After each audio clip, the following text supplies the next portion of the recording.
All right, welcome to Oregon City Haunted History. We've got Rocky here. All right. Thank you, everybody, for coming. Good evening. My name is Greg Williams. I'm the director here at the Oregon City Public Library. Thank you very much for coming out. Happy Halloween. I hope on your way in you had a chance to take a look at some of our decorations that we have out there. Be sure to say hi to Edgar Allan Bones, our 12-foot skeleton out there. And so far, we've only traumatized, I think, 4 kids all month with the giant skeleton there. So pretty good record. I'm really pleased to have our guest speaker tonight. He has been doing this for us during Halloween, which we know is his busy time of the year, for the last 3 years, I think, 3 years. And it's always an amazing program. I know you probably all know him. If you haven't heard our presenter's presentation, you're in for a treat tonight. So without further ado, I will present Rocky Smith.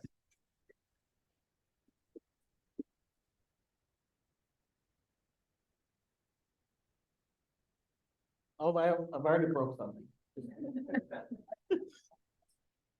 I'm kidding. All right.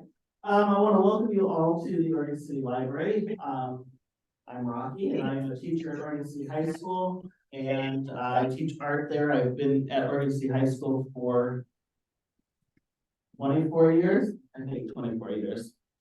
And I'm on the Oregon City Commission as well.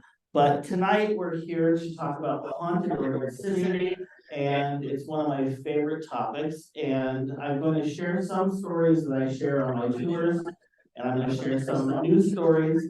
I've spent probably the last 15-20 years researching Oregon City history and finding stories. Now I share my experiences and other people's experiences that I've had throughout the whole town. And what started as a 1 2-hour-ish tour is now 4 2-hour tours in Oregon City. And that covers about half what I know. And so if not, how many people in here have been on one of my tours? Okay.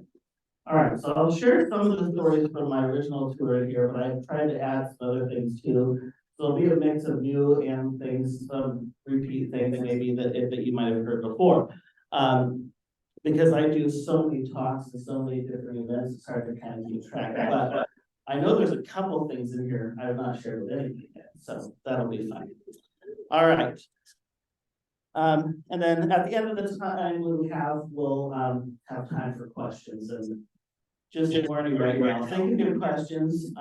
And my questions, I can handle any question really, but the answers are lengthy.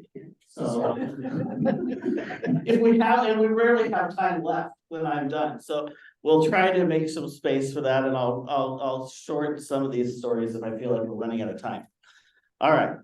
So I'm going to start with something, and I'm going to tell you when my parents are here. My dad doesn't want me to tell you yet. My mom and dad are here. And I want to thank them for being here. I'm going to I might, that might come up a little later. Okay. We'll see. I want to share some books because when I started working at the Ermatinger house across the street in Oregon City, that was my first paranormal experience. And we'll talk about that. My first paranormal experience then ended up in this book. Which I found out once I was a teacher at Oregon City High School. A student of mine came into my class with this book and says, "Are you the Rocky in this book?" And I said, "I think so. Let me read the book." So, and it is. So this is a good book about Oregon ghost stories. A couple of my early experiences at the Ermatinger house. This is a book called Seekers of the Paranormal. Lauren Christensen, he was a retired cop, actually, so I really got interested in talking to him about the paranormal because my dad's background is a cop.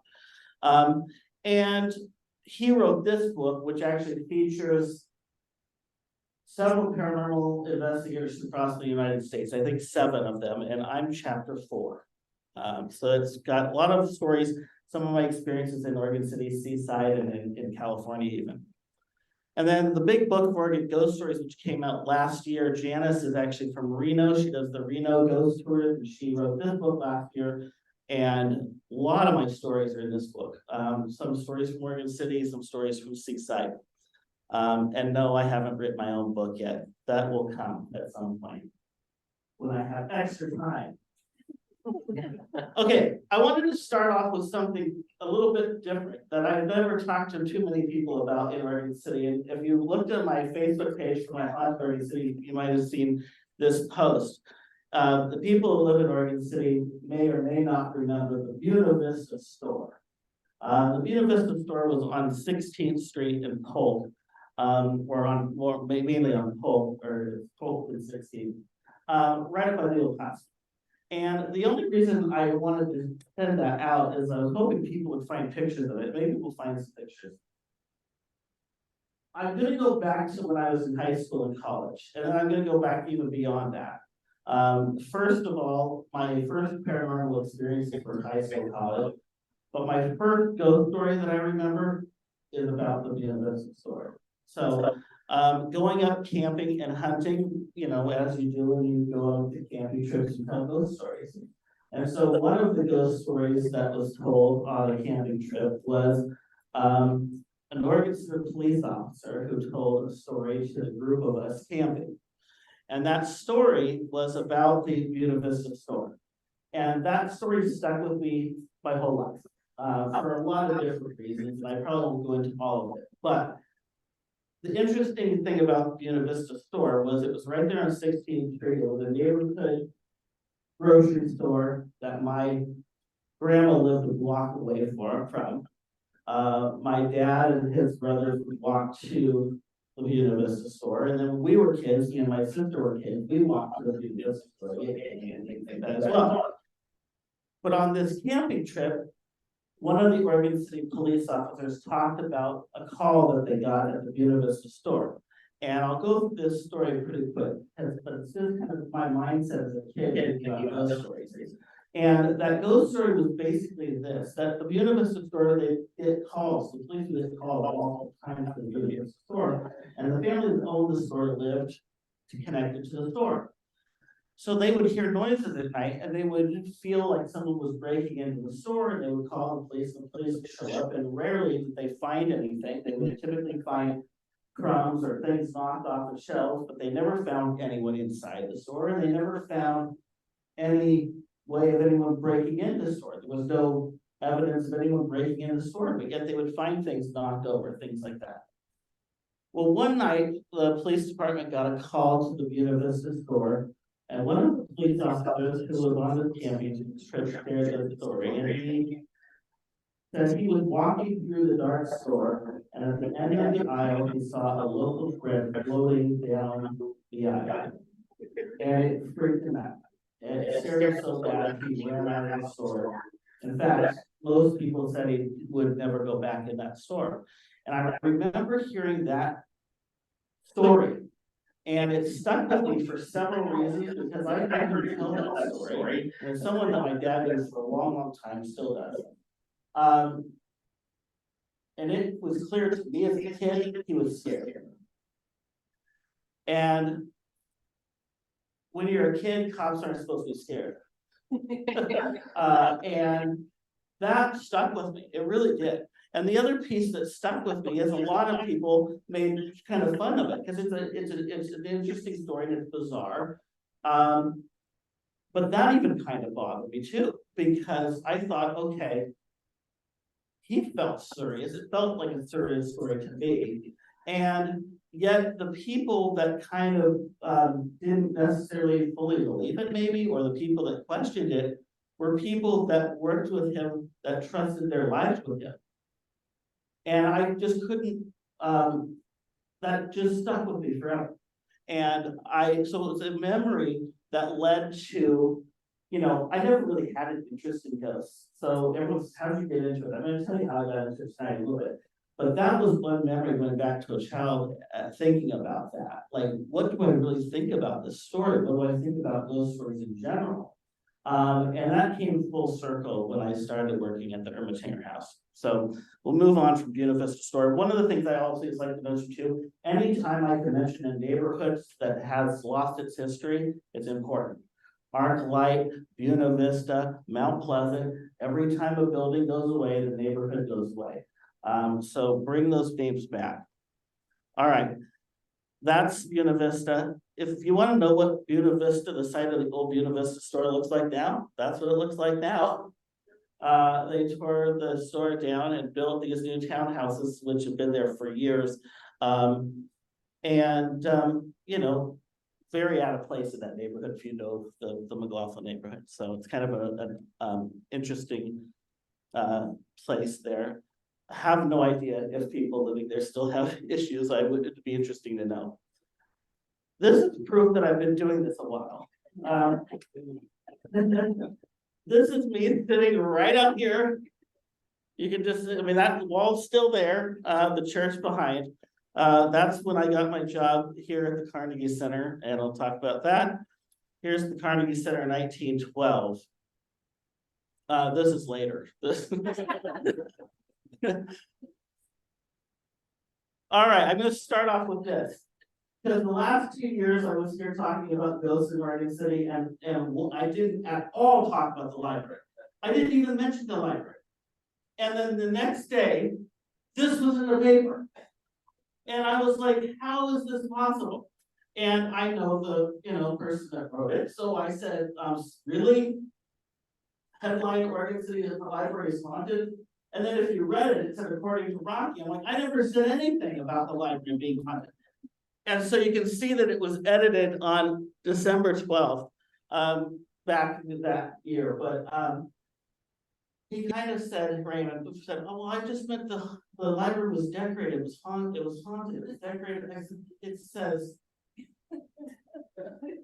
So anyway, now if we go see, it says, basically that I won't verify that it's haunted. So I'm going to acknowledge that, okay, there is some interesting stories. And when I worked here in high school and college in the Carnegie Center, there was always creepy feelings about the old building, which there is pretty much every old building in this town. But I never said I thought this building was for sure haunted. And I'll tell you the only stories that I ever knew about this building, and then we'll talk about whether or not the building's haunted or if I think it's haunted now. We should ask Greg if he thinks it's haunted now. I mean, look, and that doesn't look haunted. Okay, maybe it does. The Carnegie Center, or if you hear me referring to the Carnegie Center, that's the blip in time where the library was not here. It was up on the hill. That's a whole long conversation. But Andrew Carnegie gifted the library in 1912. So the original library was here, then it moved, then we built the new old library around the old library. Most of you know that. I was fascinated by this building, the reason I was fascinated by it was there was one kind of rumor of a ghost story. And it was more of what I would say a legend. I would put this in the legend category, meaning people have said it, but no one really experienced it that much, and there wasn't a lot of detail to it. And that was basically that when I worked here, the Andrew Carnegie portrait is always over the stairs.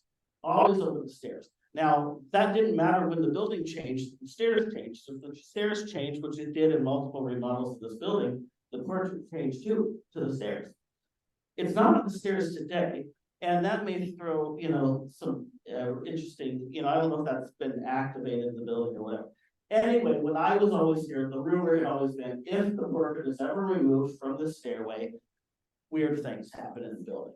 And so in the years that I remember working here, especially Halloween, they would take the portrait off the wall and put it on an easel near the fireplace, just to see if they could stir things up. And it never really, maybe lights would go off and on in the park, and things that you could say, who knows whether it was activated by the ghost of Andrew Carnegie.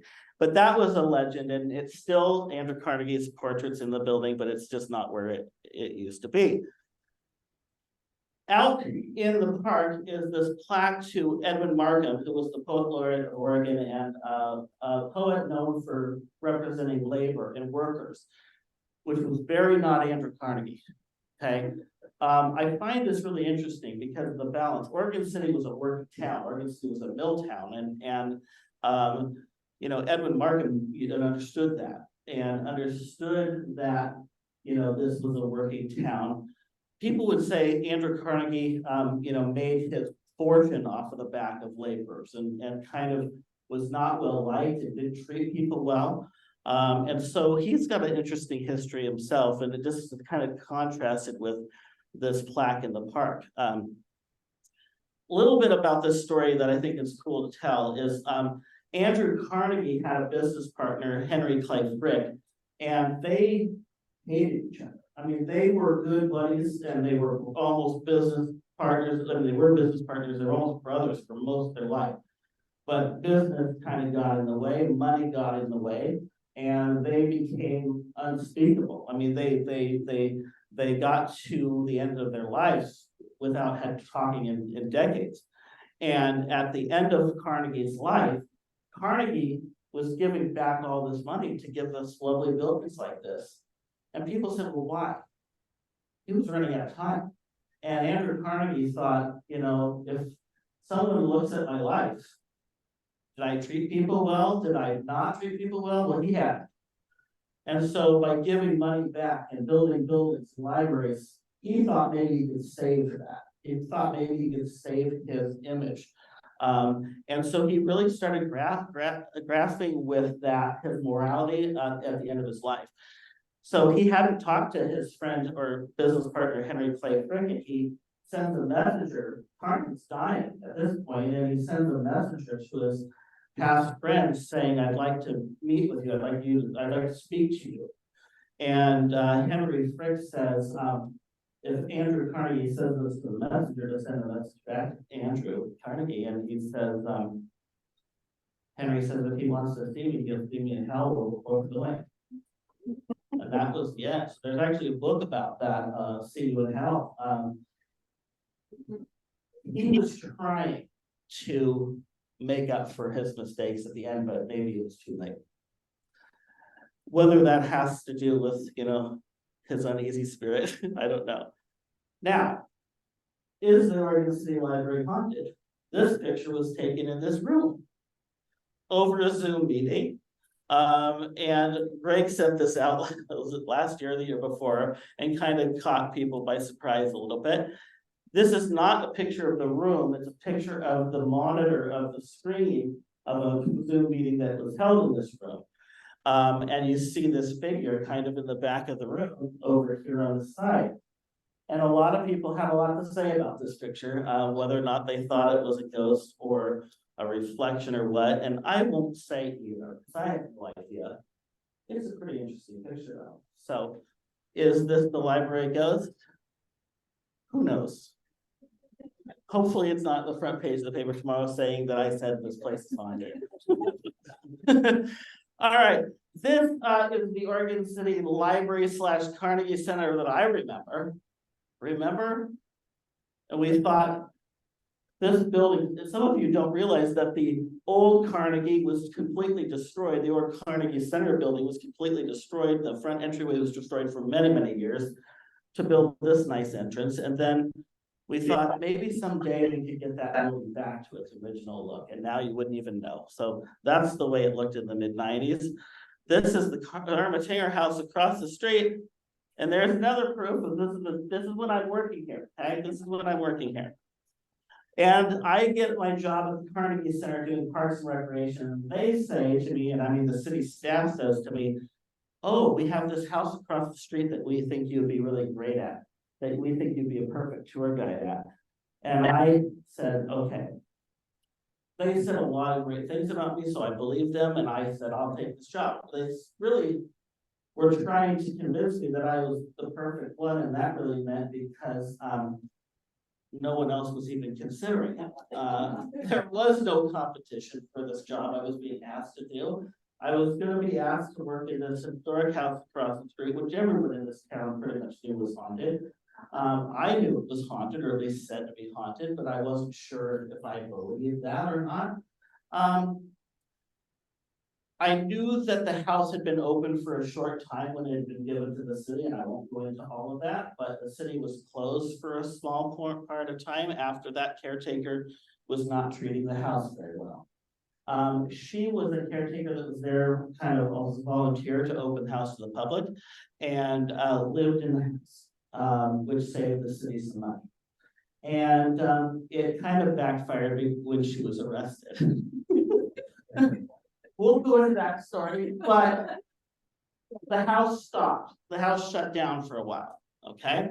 And now they were looking for another replacement, right? And I just happened to apply for the job of Parks, and Rec, and they said, well, we do have this house, you know. And so I said, okay, I'll be a tour guide in the house because I had worked at the end of the Oregon Trail.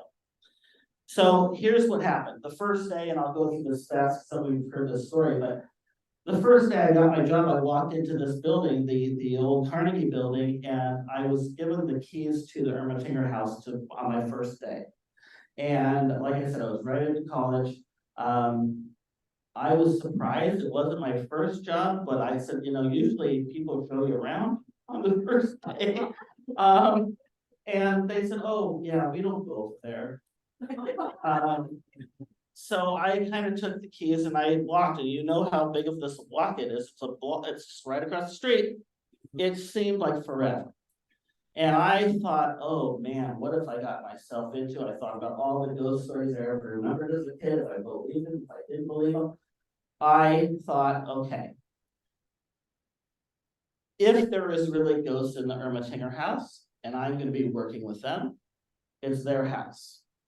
And the city's job was to tell their story, take care of the house, and make sure the house was, preserved, and that history was preserved. And I didn't, at that moment, feel like that was happening. One, because the staff I met said, we don't go over there, it's a storage place. It's, the caretaker that they hired, obviously wasn't treating the house well with the things that she was having going on in the house. And so I thought, well, you know what, if there are ghosts in this house, no wonder they're angry, no wonder they're frustrated, no wonder they're not happy. And this lady, the caretaker from the house, had told us stories about the crazy things that had happened, where the ghosts locked her in a closet for hours at a time until the house decided to let her out. And I thought, I'm working there. So I go to cross the street and I open up the front door. I basically unlocked the door of the Ermatinger house and it opened by itself. And I stood in the front of the house and I introduced myself to the house. I said, this is who I am. I said, I'm going to treat this house as best I can. I'm going to take care of this house. I'm going to tell you a story. Was I a historic preservationist at that time? No, I was a self-preservationist. I thought if I told them I'd take care of the house, I would be not locked in the closet and I'd probably be fine. I didn't know. It was a long conversation with the house on the street that many people in this neighborhood heard while they walked past. So I started working in the house, and the first month or so, nothing really happened. But the first day, there were 3 things that bothered me. Not ghosts necessarily, but 3 things in the Ermatinger house that day one I saw, and it gave me the creeps. Not him. There is a picture of him in the Ermatinger house portrait, actually a really good one, better than this one. We're going to talk a little bit about the neighborhood, I think, and we're going to go now into the details of the Ermatinger house. Okay, 1843, it was built by McLoughlin himself, or at least, the Hudson Bay Company. We won't spend a ton of time on that. Francis Ermatinger worked for the Hudson Bay Company and so was hired by the Hudson Bay Company, and Francis was going to operate the Hudson Bay Company store. So that's why this Ermatinger house was built for him. Ermatinger ended up not living in the house for just a few years. In fact, he was gone before his furniture arrived. He ordered, ask Holly about that story. It's a really cool story. All right, the house moved to a second location on 11th and Center Street behind the old Oregon City Hospital, and then moved again to this location 1987. Just after that's when they hired the caretaker. She didn't last very long. In mid-90s, I'm there. Okay, that kind of gives you a brief history of the house. So it's haunted, or so I was told. And there were 2 stories. One, Rocky, there's a little girl that you'll be working with at the Ermatinger house, and she loves ribbons. She's about 8 years old, maybe 7 years old. She hides ribbons throughout the house. And you'll meet her. I don't know if they said that or not, but this is the stories that they gave me before I walked across the street on my first day. Okay, there's a little girl over there and she hides things around the house. Okay, what else? Oh, there's a steamboat captain and he haunts the dining room. He just sits there in the dining room waiting for company to come over, you know, so you'll probably meet him. And I was like, okay. And then I walked across the street. And that's when it started, and that's why this house will be connected to me until I die. The first thing that bothered me about the house was this room upstairs. I walked through every room of that house, most of it felt okay. This room bothered me, and I can't tell you other than just a gut feeling, something's wrong with this place. And that was it. At that moment. That room is that room right up here. Okay. An addition to the house, which made me think, okay, a later addition to the house, which doesn't necessarily connect with the original history of the house, and didn't feel like the rest of the house. But I had also heard a rumor that even though this was the oldest house sitting on that spot, that there was another house there too. This is the Hedges house, 1970s. This is the year I was born.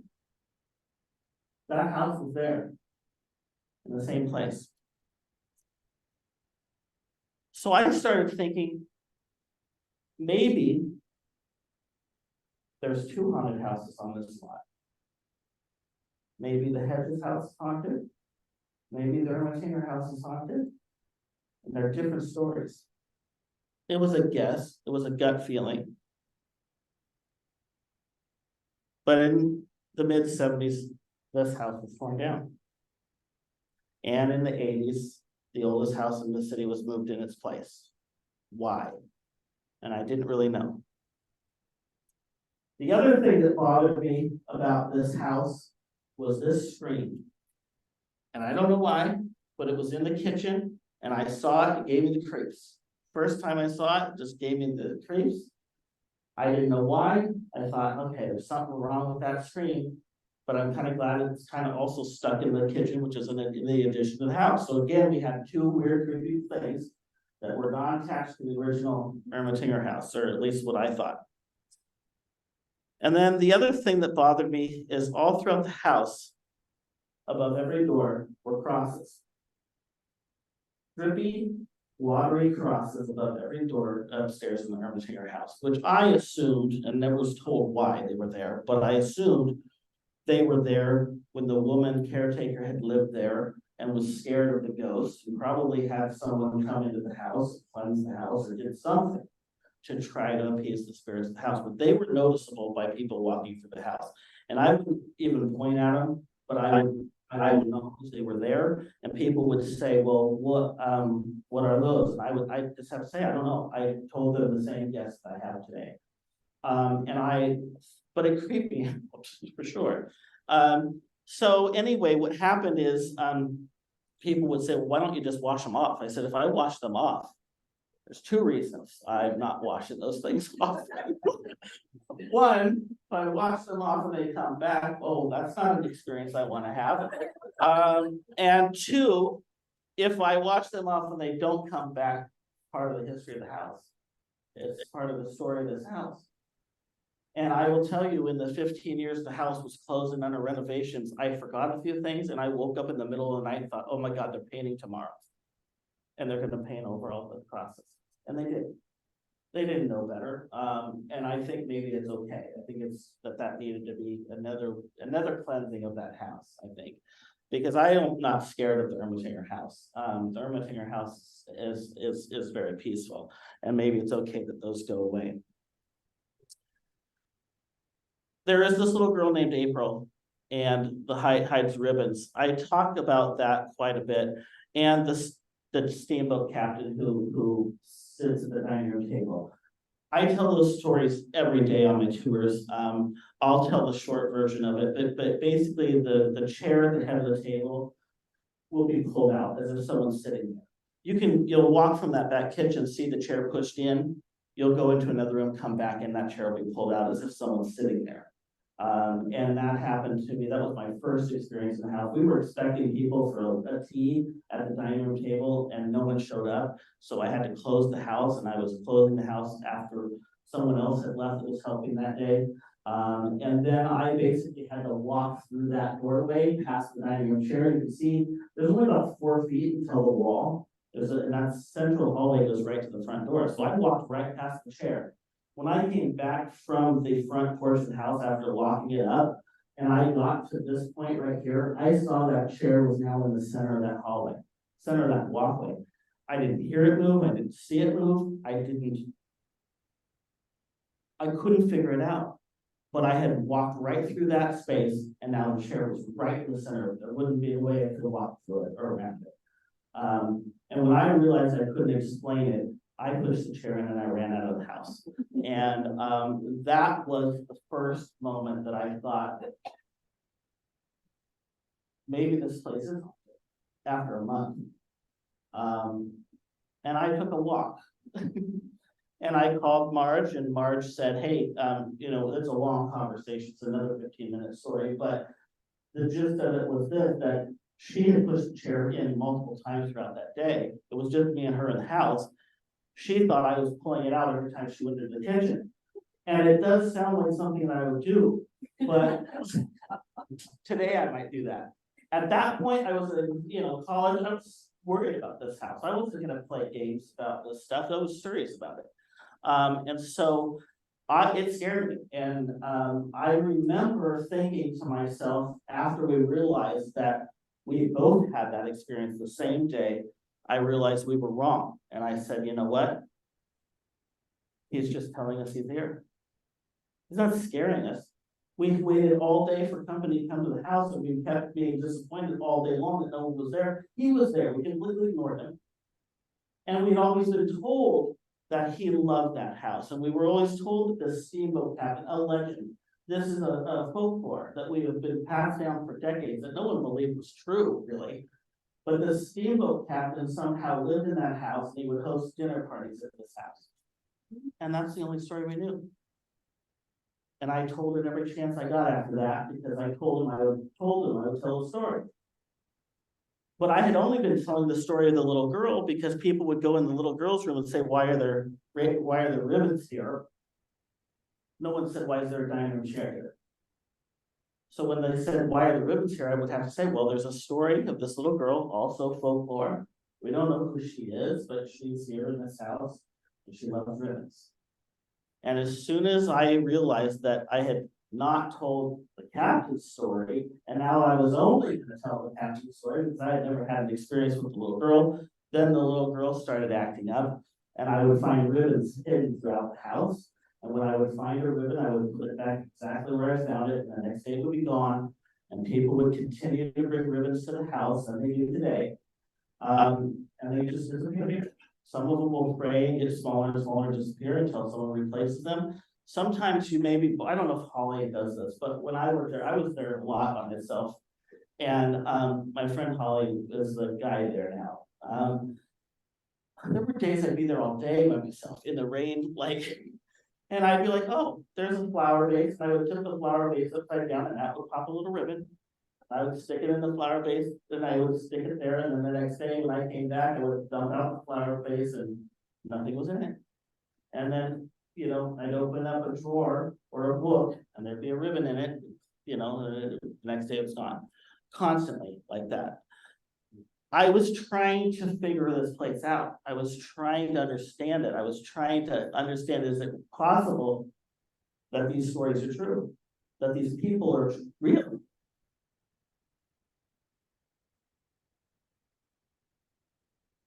This bothers me a lot. The first day that I really felt it, psychics came into the house the whole time I worked there. All the time. I could not get interested in ghosts because everyone was coming to the house, tell us the ghost stories. Well, I don't know them. I just know what I've been told. And then frequently I wouldn't tell anybody, and psychics would come in and without even knowing the history of the house, psychics would come in and say, oh, well, there's a little girl here and there's an older man here. Yeah, I know. But I said, where? I don't see him. Like, I've been working in this house. Where is she? Where is this little girl? Oh, this person said she's been following you around the whole time we've been here. Show me. Show me. I don't believe it. So we're standing. If you don't know, when I worked there, the stairway was flipped the other way. So this is a whole different, and it's really confusing, I know. But imagine the stairs came up here. And the stairs went to the top, and that door to the right is the children's room. We're standing in the children's room, actually just inside that children's room. Let's see. And I'm standing right there on that carpet, and this guy who said he's a psychic said, well, she's standing right in front of you. I didn't see her, but he said, stick out your hand, and I did. And he grabbed my arm, pulled it in really quick like this, and then my hand got freezing cold. He said, stick out your other arm. And I did, and he pulled it in like that, and it got freezing cold. And he says, then he grabbed my other arm again, pulled it up like this, brought it down like this, and it got ice cold, and there she was. And I believed it, and I felt it. And I got to find where she was in the house every day after that. It still bothers me. I can't explain it.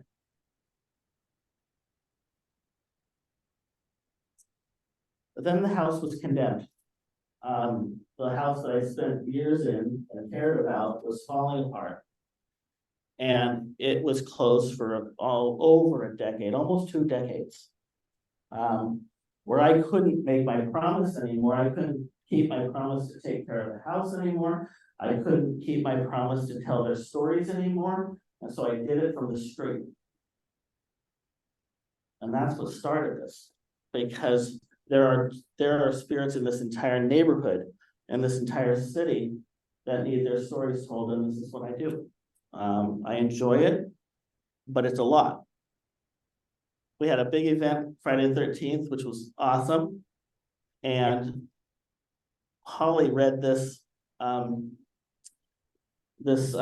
newspaper article, and I'm gonna just read a piece of it.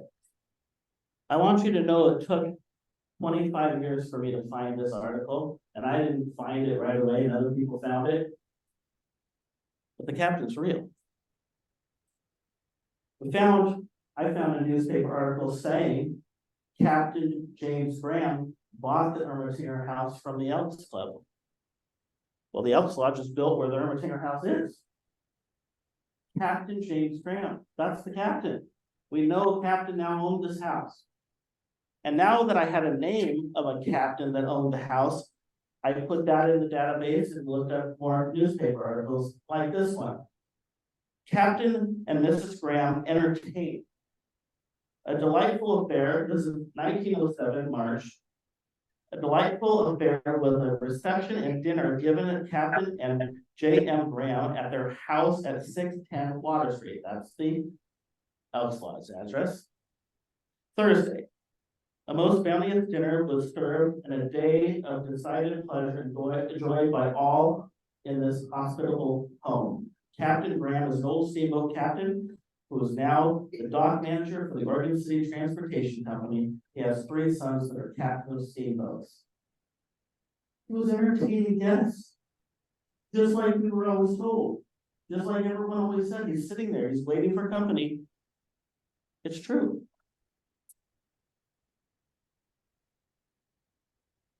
There's a nicer picture of Dr. McLoughlin.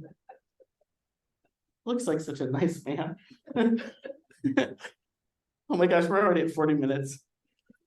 Okay, that's the picture of the Ermatinger house. It's still not great, I guess. Okay, there's some more. I went on to just search pictures of McLoughlin. You can be at it all day. It's just, I love it.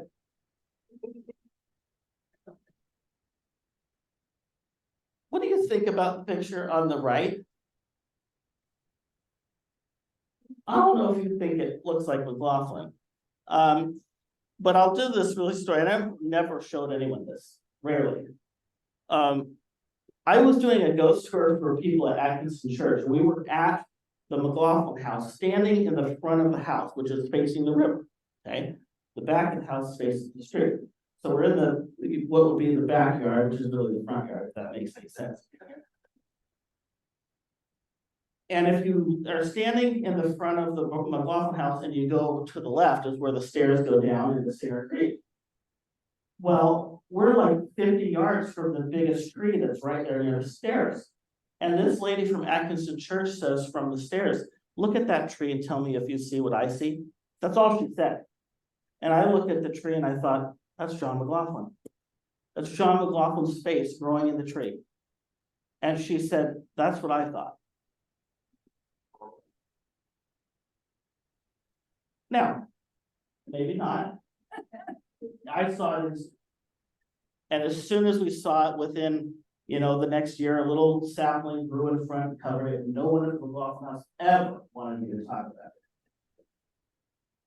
about it. Just an odd thing. It faces the McLoughlin graves, just like the portrait of McLoughlin in the parlor, right? Not too far from it, facing the same direction. Okay, let's get back to that picture. Okay, I'm gonna go through this really fast. You can do this on my tours. This is, McLoughlin was buried in downtown Oregon City, okay, at the original cathedral. The original cathedral was built in 1843 before Oregon City was a city. McLoughlin becomes a Catholic just before this, right around this on Christmas Eve, and Oregon City becomes a city on Christmas Eve, 1844. They buried Dr. McLoughlin next to that little cathedral downtown Oregon City, where it's the orange parking lot near Dutch Bros. They were buried there. You can see they were buried in the churchyard next to that small little church. McLoughlin, 1857, died in Marguerite in 1860. This is what it looks like today. Okay. Here's the church. This is the church right on this corner. The rest of that lot was the churchyard. Maybe why there's no building there today. If you look at the church, when they added the addition to the church, from that first picture I showed you, they encompassed graves in the foundation of the church, which meant that the bodies that were next to the small church, no one knew where they were at now anymore because they moved the headstones to the front of the block. So the headstones moved, bodies stayed, assuming the bodies would stay to the church forever. But then they knew that they were going to tear the church down and they had to find the graves. And that took a while. They finally found the graves, they dug them up, and they moved them to their second grave site. Here's their second funeral. Does anyone know where this is? It's Fifth and Washington. It's the corner of the Pioneer Center. That's where they were buried. Now they were buried there because St. John's was going to build their church across the street, and they needed a temporary place to bury the McLoughlin so that when the new church was built, they could dig them up from this second spot and move them into the church. Okay. One of my good friends, Kathy Wiseman, has some amazing stories about the Pioneer Center, as do a lot of us, because of this little piece of history, where they finally dig up the McLoughlins from this corner and build the Pioneer Center right on top. Here's them digging it up. Look at the church behind. Back into the church. You don't see it. I mean, look at this. They were then moved to the McLoughlin house, which has also been moved up the hill, right? And they were buried there for their third time and their third funeral, which was well attended. Okay, McLoughlin house from downtown on the mill site. Moved up the hill, Singer Hill. Singer Hill was half as wide as the house was when they moved the house up. And there it is today, facing the river. That's the front of the house. It's now McLoughlin Historic Site. It's now the National Historic Site, National Historic Park. It's also a city park. It's also by a nonprofit organization. It's very confusing Because remember, Oregon and Washington didn't exist, nor did the United States exist, but now there's a Vancouver in Oregon City. Okay, all right. The McLoughlin house is rumored to be very haunted. It's not that haunted, but it is haunted. Okay, there are a couple little stories with it, a lot of folklore surrounding the McLoughlin house, and so we kind of talk about that. My only experience at the McLoughlin house is hearing the piano play. And the piano is in between the two windows of the parlor. And we actually heard it outside of the house in the middle of the night. When no one was in the house, and I'm not talking an entire song, but a few keys on the piano that you can hear play, and everyone on the tour heard it. Those are the kind of stories that are just really cool. You have that experience, but no one's in the house at night. So if you're ever walking by the McLoughlin house at night, look at it. If you see anything weird going on that's unexplainable, I will tell you there's no one in the house. It's rare. I can count on probably two hands the many times I know that the house is open at night. So it's pretty easy to walk by there and look, take a look at the house. There's some security lights in the house, and the Barkley house is usually dark, but you can walk by on the sidewalk or even go into the park. Want to go back to St. John's Church. That's when they finally built the church. They finally built the church by 1957. Coincidence or not, exactly 100 years after McLoughlin died, 1857.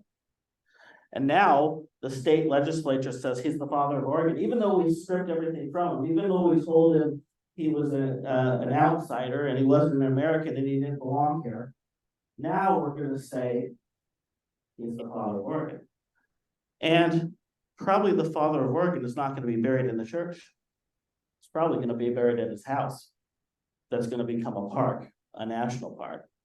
And that's why the McLaughlins never went to their final resting place, or what was supposed to be their final resting place. Their final resting place is still there waiting for them. Their final resting place today is his house that had been moved up the hill. Where are they supposed to be, or where was the plan for them to be? Right in the bell tower, just like they were downtown. And if you walk by there today, you can see it. There's their headstones. They're supposed to be placed right there. These are empty vaults on either side of that door, waiting for their bodies to be placed there. They're just going to be empty forever. 1957. McLoughlin headstones, where they are today. Now, let's get to something more interesting. Okay, that's very interesting. Librarians. I never, we're at the library. I had to throw this in there. This was how many know that the library was built in this building, in the park, all over this neighborhood? Every movie, every TV show that films in Oregon films in this neighborhood, okay? Here's what I thought was really interesting. McLoughlin House does not talk about ghosts. They will not talk about ghosts. Try and ask. They might acknowledge, well, there's stories, but they don't talk about it. Okay. So imagine my surprise when the librarians was filming at the McLoughlin house. Now that means a whole production crew coming through. It means all these things. Now I didn't know what the episode was about at that moment, but librarians episode number 409. The feud. They took the McLoughlin house and turned it into a Civil War era house for this TV show. Okay. Now you'll notice there's an American flag. They had taken the Confederate flag off the side of the McLoughlin house when they were filming.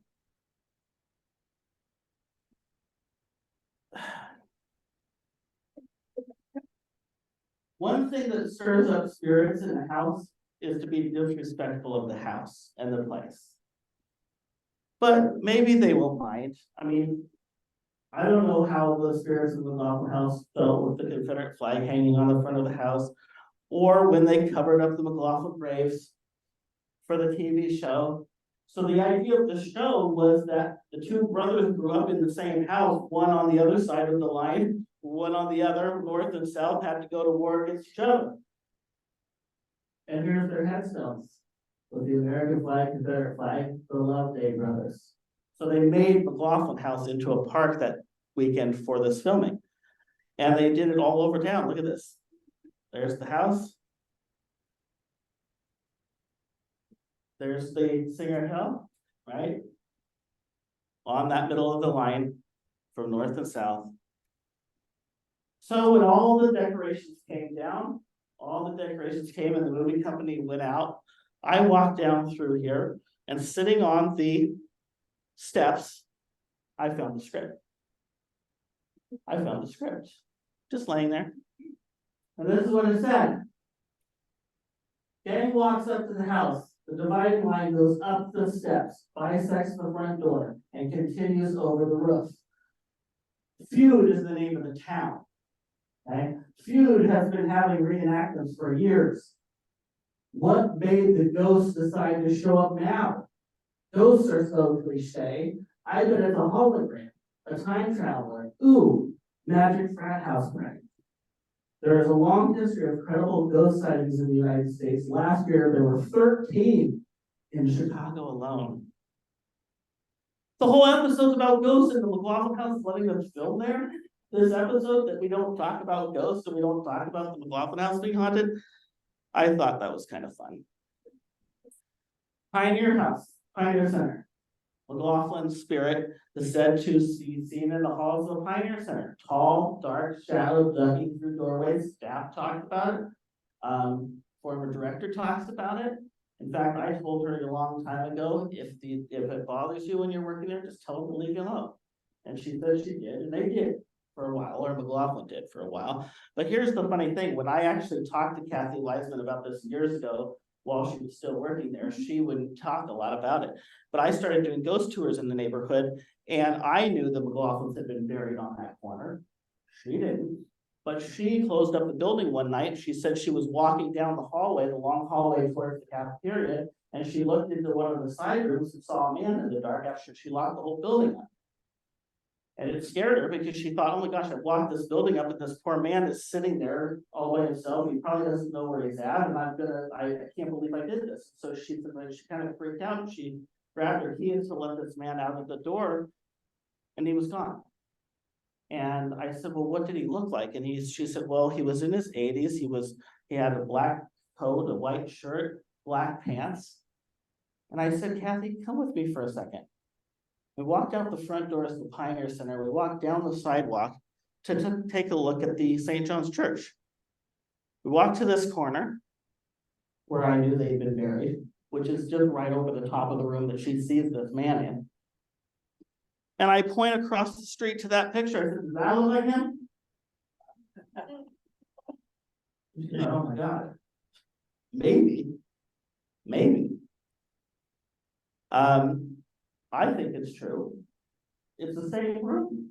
He's looking for somebody. He's lost. He doesn't know where he's supposed to be. And a lot of the same ghost stories at the Pioneer Center are matched the ones in McLoughlin has. Not to mention the first parking lot that I showed you that we're in. It's also haunted.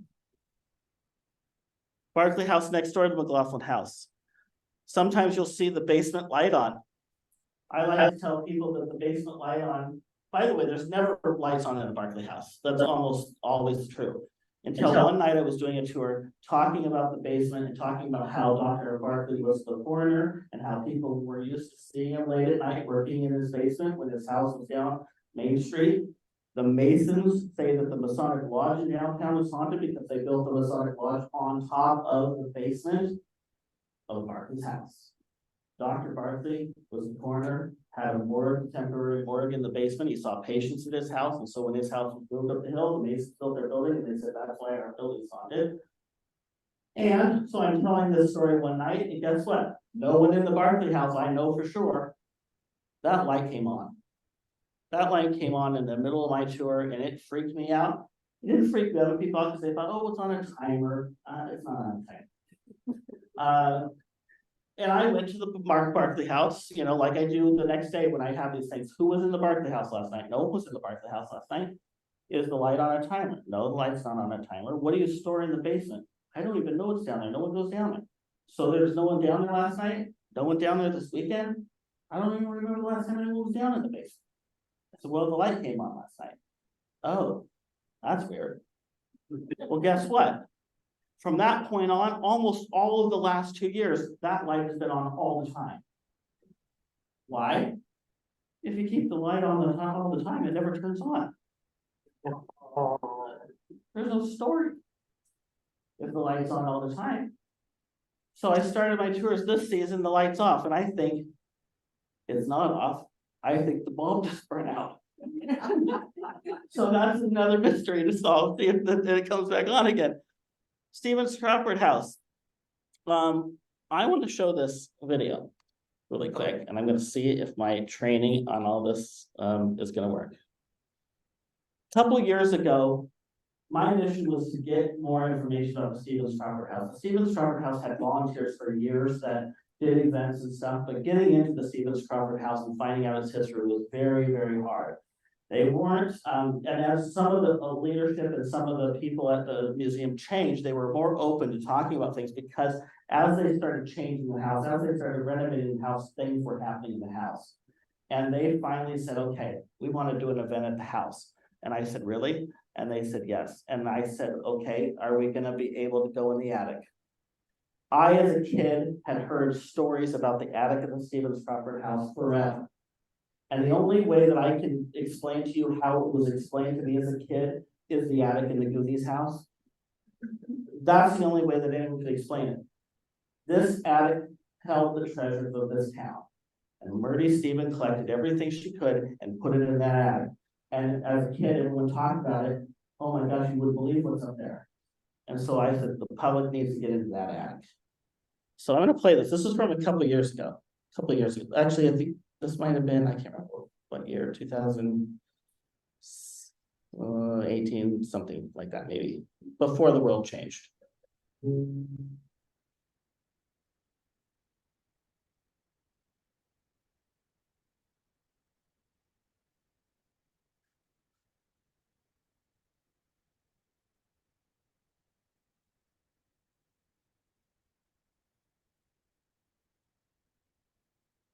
We decided to do something new and different, bring a little bit more awareness to the Stevens Crawford Heritage House and do something that's never been done before here, and that's all access to all 4 levels of the building. It's not necessarily a formal investigation, but it's more just kind of allowing people to tour the home, sense which rooms they might notice a little bit different feelings in, and then kind of just open themselves up to the possibility of having any sort of interaction with a spirit or entity in the home. This is an investigation in a casual sense for people to kind of get a feel for the house. In part, I can believe that there is a possibility that there is a chance that a spirit can still be here, or the spirit person that can still be here. But also, I think most of the time, it's just this question, is there an energy that connects to the history of a place? I don't usually use the word spirit because mostly we're dealing with pieces of energy and pieces of personality and such that are left in an area. I like talking to dead people. Sometimes they have a lot of interesting things to say and show us. We get a chance to look at history through their eyes sometimes. They present a whole different view of life occasionally, which I find fascinating and often refreshing. As we were painting or as we were working through the house, we would hear noises that were not normally heard and noises that we've never heard that were commented on previously. And so that sort of prompted us to have these discussions, and this would be a great idea. The buildings are so important. The buildings are almost as important as the spirits that might be within them, because when the buildings are gone, the stories of those people are gone. And I really feel obligated to tell the stories of the people that lived in these places. The staff, we like to think the spirits or the energy of the house likes our presence here, and we haven't had anything that happen. There are a couple closets and rooms that give us, for lack of a better term, the heebie-jeebies. The first message I've gotten today is Murphy Stevens and her mother being very upset because I'm wearing her hat in their house. They didn't like it because it's not proper. that question about buildings being haunted, I mean, I think we can use that word sometimes, and I use that word on my tours because I think people relate to that word. But I also see the opposite of that, which is, to me, these are simply historic places where history is repeating itself. And so it's not so much that you walk in and you feel like the place is haunted, but you walk in and you feel the history of the place. You walk into this building, it doesn't feel like a new place, it takes you back in time, you can feel it.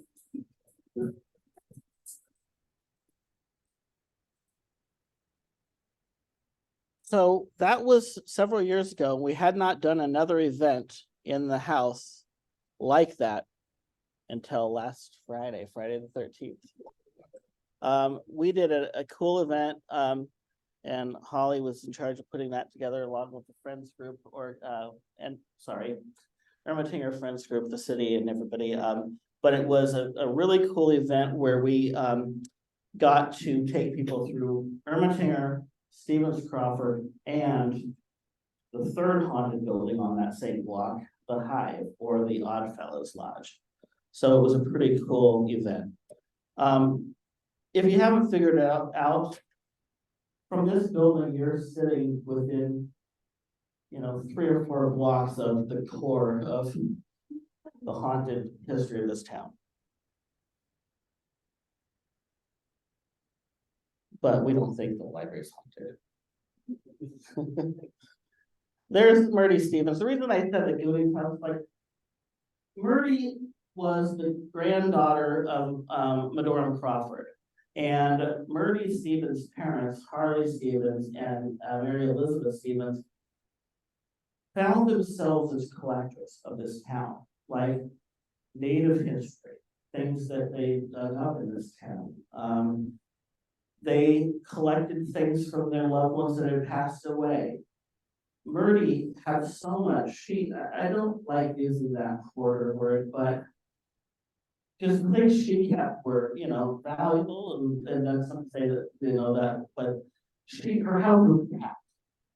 And I was told this years ago that Wally's Music, the building across the street from Murdy Stevens' house, the building she built to host meetings and those things so that she had more room in her house for storage. And that's why getting able to go up an attic in the basement of her house in the last few years has been a great honor and privilege to do that, because she saved so much of the history of this town.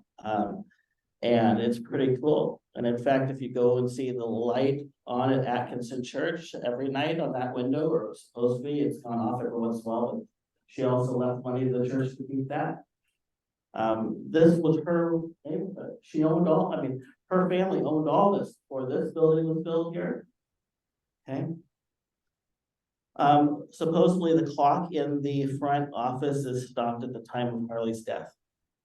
You can see the clock there on the wall. If you've not got a chance to go to Stevens Crawford House, amazing house. I will tell a couple stories about it. A lot of the belongings are the belongings that were there when Murdy left. This is the room that the new the museum is now kind of made hers. When I worked there in college and stuff, a lot of times the rooms were broke off, so you couldn't even walk into the rooms. Now they've opened all the rooms up, they've turned them back into bedrooms. And it's kind of interesting because all those years the doors being open with little strings attached across them. Well, they finally put a bed in there, they put some of Murdy's belongings in this room, and guess what? As soon as they did that, the door started closing on its own.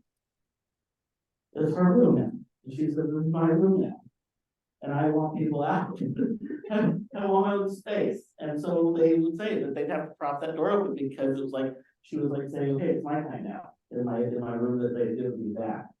Which I think is pretty cool. If you stand in her room and look down the hallway, this is the room just up the hallway. So this is the room, if you go up the stairs, main stairs to the left down the hallway is the first room on the left. This room, I'll just say, bothers me. Like I told you about the other things in our house, bad vibes about this room. Can't tell you why, but as bad as it is in this room, there's a closet in this room, it's worse. A lot of people feel that in this room. We don't know why. There was someone at one point thought that maybe the closet is so bad because maybe Harley had stored some of his things that he found And what I'm talking about in early days, finding things, maybe digging up things. And I think that some of the artifacts that the Stevens had, a lot of them were native artifacts. And maybe some of the having some of those belongings in the house affects the house. This room is on the right-hand side of the hallway, first room, and then you can see the other rooms through the doors after that. The middle room was being used as a studio, and the artist kind of said, well, I'd rather work in this other room. And didn't know why, but said there was more light in the other rooms, but it also appeared that there were certain other rooms where doors were opening and closing, and people felt, you know, more at ease in different rooms. The basement is super creepy. And at the bottom of the stairs in the basement, probably the most creepy part is this. This sign, it's been there for a while. No one could explain how long it's been there. Keep out. And if you see on the bottom, go to hell, it says.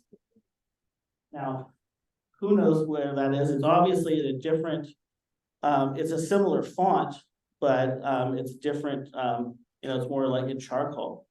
This is the door into kind of the workshop, or into Harley's workshop, where he had tools and stuff. So, you know, who knows if it dates that far back. But if you're going into a house to kind of investigate creepiness, this steps it up a little bit. This is some of the pictures from the basement. And some of these are just pictures from this week. Okay. The attic. This is the attic this week. I really wanted to get into the attic. They cleaned it out a lot. But this is the windows that face the front, face 6th Street. And they have a pull string light that's in the center of the attic. And I will say there's some things similar to the Ermatinger house and the Stevens Crawford house with them sitting next to each other. Lights going on or something with the windows. So the 2nd floor back of the house of the Ermatinger house, that room that I told you that I don't like, the window used to always open on its own. In fact, the only reason I ever remember going into that upstairs room of the Ermatinger house was to close the window. Never to open it. I don't remember anyone ever opening it, but we always had to close it and lock it, always. That happens with the windows in the Stevens Crawford house also, which is kind of find interesting. That's the front window. The back window has a lot of furniture in it, so you can't just easily get back there to open the window. So if someone's driving down 7th Street and says, hey, the window's open in the house, who was in the attic last night? Nobody. Then they have to go into the house, crawl up into the attic, go all the way through these, to close the freaking window. No one's opening these windows. So it's kind of a mystery. All right, Captain Phillips' house. We'll move on to that. This Captain Phillips' house is the house across the street from the McLoughlin house, Barkley house. Okay, it's the one that I kind of use when I do my tours, because everyone says, is the McLoughlin house the most haunted house in Oregon? And I say no. And then they say, is the McLoughlin house the most haunted house in Oregon City? And I say no. And then I say, I don't even think it's the most haunted house on this block. And then of course they say, well, which one is this? Okay. Why do we think that this Captain Phillips house is the most haunted? Well, because no one's bothered to live there since the 1980s. And they left because of the ghosts. And the story was, and this story is one of the first stories I used to read in the Ghost Stories of Oregon book, was that Captain Phillips died of a heart attack in the basement of the house. And the stories that I heard is that he was also kind of disapproving of the McLoughlin house being moved up the bluff. If you know the story of Sarah Chase, she did this because she didn't want the elevator built in her front yard. Well, imagine building your dream house with a beautiful park, beautiful view of the river, and then they say we're gonna take the old McLoughlin house from down on the hillside that's got the windows busted out, been a hotel for many years. We're gonna drag it up the hill and we're gonna plant it right in the park in front of your house. And he was like, oh no, that ain't happening. And he fought the city. A former city commissioner who sues the McLoughlin Memorial Association because he didn't want that house in that park. Guess what? It didn't matter. And the house kind of sat out here on the street until the lawsuits were settled and they moved the house in front of his house instead, and he died just a few years after that. And I found the newspaper article, that's the house today. It's been an office building ever since, that way they can work there during the day, and the house is open for the spirits at night. If you know of any museums or office buildings that are houses in the McLoughlin neighborhood, there's a reason for it. There's a reason they're not houses anymore. Okay. Also watch for sale signs in the McLoughlin neighborhood. There's several houses that everyone and all the realtors in Oregon City know that they've sold 10, 20 times every year. So there's a lot of certain houses in Oregon City that have certain stories that every owner shares. And over years of doing this, you kind of create a pattern. And here's the proof. This is Captain Phillips drops dead at home. And so I finally, that's an article I found this finally after looking that up. Okay, Oddfellows Lodge, just over here, right? Behind the Carnegies, or behind the Barkley. Oh my God, I went through every house to hear that. Behind the Stevens Crawford house and behind the Ermatinger house, the Oddfellows Lodge. Okay. I think we're halfway through my stuff. Okay. We're doing okay for time, I think. Oddfellows Lodge. I will share a couple of cool stories about the Oddfellows Lodge. I was telling ghost stories about the Oddfellows Lodge before it became the Inn Hangout, which it is now. And if you don't know, then you're not in the Inn crowd. I'll fill you in about the new Hangout in Oregon City. Anyway, Oddfellows Lodge. I talked about the Oddfellows Lodge on my Christmas tour. I do a Christmas tour in December. And there's all sorts of historic theories of why they think they're called the Oddfellows, but the one I like the most is, well, they like to give back to the community. They went to church, they did charity, they took care of the dead. Therefore they were odd. Because they were good people, apparently, and that was an oddity. So in 1922, the Oddfellows built this building. A lot of people know that for many years it was Frederick's hardware store. But the Oddfellows, this was supposed to be the first Oddfellows Lodge in the West Coast. But if you look at the cornerstone, it says number 3. We had the first Masonic Lodge, we had the first every other lodge. But why not the first Oddfellows Lodge? Well, the first Oddfellows Lodge was supposed to be Oregon City.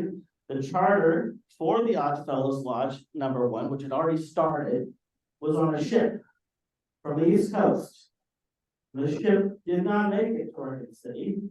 Instead, the ship ended up in Honolulu. They find the charter on the ship because the man who was given the care of taking it to Oregon City died once he got to Honolulu. And so guess what? They find the charter, they scratch out Oregon City. Honolulu becomes the first on the, which I don't even know how that's the West Coast, but whatever. By the time Oregon City gets its official charter, I think Portland got it, and then Oregon City's got it, was third. All on a technicality and all on a big mistake. Frederick's hardware store for many years. People probably remember that. This building has a lot of ghost stories. In the 90s, remember that picture of me? I was all over here. And I met the owners of the building in that time, and I went upstairs, and I remember them taking me upstairs. This is the billiard room. Beyond the billiard room is a hallway that goes along the side of the building, the side along the fire station, which is the old city hall. That hallway, you'll hear footsteps at night. And at the base of that hallway, which is just beyond that room, was a cabinet in the wall. And inside the cabinet in the wall was a casket with a skeleton. Now, the Oddfellows, every Oddfellows building had a skeleton, if not more than one. The question in all the Oddfellows lodges across the United States is, were they real or were they not? And I remember seeing it. I'm gonna hope and guess it was a fake one. But then I've also heard from other people who remember the skeleton up in the first, on the second floor, and then remember seeing at least 2 more in the basement of this building over the years. I'm gonna say they were fake. Because the real ones, usually when they were found by the new building owners, would hopefully call the police. have them checked, and in many cases, they were real. Some cases they were outside. Oregon had a real one. There's a lot of these buildings where they found out that the skeletons were real. What happened to the skeletons of those large Stargate City? I have no idea. We may never know if they were real or not, but I remember them and people still talk about it. The main kitchen area and the main restaurant, the cooks have experiences with knives sliding across the counter when they're making food and stuff like that. All parts of this building are pretty active, and most of the employees are pretty open to talk about it, and that's even under the old ownership. The new owners are super open about talking about it. And probably 5 or 6 years ago, I got to go in the basement of this building, which I started going into basements a lot of Oregon City buildings because I was really curious about how so many of the basements went beyond the footprint of the building. Whether there were tunnels in various places, and there were tunnels in the downtown. This footprint of the basement did go a little bit beyond the building than just the sidewalk. And still does in places. So I went into this basement. People talked about the basement of this building being super haunted. People feeling drips on their head, which were not actually drips, like it wasn't wet, it was like someone tapping on your shoulder, on your head. One of the task workers in the building said he was down in the basement and heard what sounded like a key ring being thrown across the room and hitting the floor and sliding across the floor, but there was no one down there, and he never found a key ring, he never found anything down there. They had tables, full metal tables, actually visibly moved multiple feet on their own. This was before they decided to remodel the building. They remodeled the full ballroom, which is beautiful again, the restaurant main floor. And about a year or so ago, the owners told me, we're gonna open a speakeasy in the basement. And I had been in that basement, and I went in it again before they started construction, and I thought, there is no way. I mean, there are people that come to this town and say they're gonna do this with old buildings, but when they get to the price tag that is high, too high, and then it doubles, I don't know how they pulled it off. But one of the most haunted basements in Oregon City is now the coolest place to get a drink. And it'll take you hours to get in, unless you have a special way to get in. And you also have to know the special code. Now here's what's cool, the owners went on my Arc Light tour. I don't know if they knew the history of Arc Light, but it was until after that tour that sign went back up on the building, Arc Light. The Arc Light neighborhood was 7th Street, where all the lights were powered by the falls, right? Oregon City had the first long distance electric transmission in the United States. So having street lights going up the street was a big deal, and they were called arc lights. And so this 7th Street corridor was called the Arc Light District, which is why I use that name on my tour, Arc Light, or McLoughlin Promenade, or Buena Vista, or whatever, because we gotta keep those names alive. And how do you keep those 9 names alive? You keep saying it. And then guess what? Now they've named the upstairs the Arc Light. Now we'll see that sign every time we drive by. I'll take some credit for that. I don't know if they will give me that credit, but I think it was coincidence that maybe that sign went up. It's pretty cool. If you take the stairs, go in the side door, Washington Street side, go behind the bar, unless there's a sign blocking you. There won't be a sign telling you to go down there if they're open. But there'll be a sign that says busy or whatever. If you go behind the bar, open the door that has no sign and go down the stairs. Or go in the Washington side, take the elevator down, you will take that down to a brick wall. And if you know the right code in the phone, the portrait will open. And will take you into the hardware store, which is named, of course, after the old hardware store that was in the building. And most speakeasies have some secret name that you don't know, so that you can tell everyone you're just down at the hardware store. This place is haunted. They've shown me videos in the kitchen, which is just beyond this wall, those 2 doors through there, with boxes moving around on their own.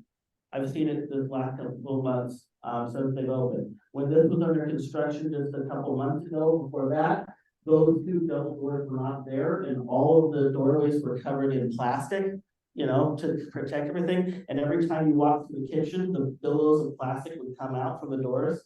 Well, we were in this room looking through the kitchen, we saw the plastic billow as if someone was walking straight through the kitchen. There was no one there. Joss and Monique Rose, who do Fright Life Paranormal podcast, got married in this building. In fact, their wedding night, they came out the front doors of the building, and I passed them doing a ghost tour. Joss was one of my students. And now we've been spending a lot of time at the hardware store and talking about some of the weird, creepy paranormal things. He saw a man or saw a figure walking right through that kitchen over there that night. And just no one's there. The owners are super cool about it. They love talking about it, and we're planning on doing some really cool events in the future. It's just too popular right now, but I'm hoping to start my Prohibition tour again, which is a tour of all the haunted Oregon City pubs. All right.